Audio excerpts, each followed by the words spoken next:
ഇനി ശിവൻകുട്ടിയുടെയും നമ്മുടെ പ്രസാദ് മന്ത്രിയുടെയും എതിർപ്പ്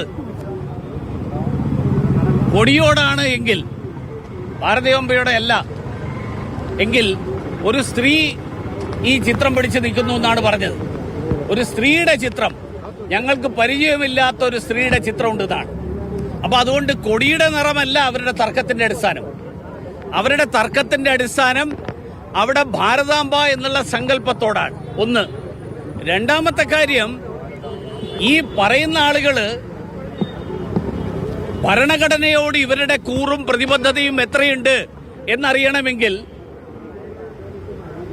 നിയമസഭയിൽ നമ്മുടെ ശിവൻകുട്ടി മന്ത്രി നടത്തിയ പ്രകടനം ഭരണഘടനയോടുള്ള അദ്ദേഹത്തിന്റെ പ്രതിബദ്ധത വളരെ വ്യക്തമായിട്ട് സൂചിപ്പിക്കുന്നതാണ്. അല്ലല്ല, ഞാൻ പൂർത്തിയാക്കിയില്ലല്ലോ, നിങ്ങളുടെ ചോദ്യം പൂർത്തിയാക്കട്ടെ.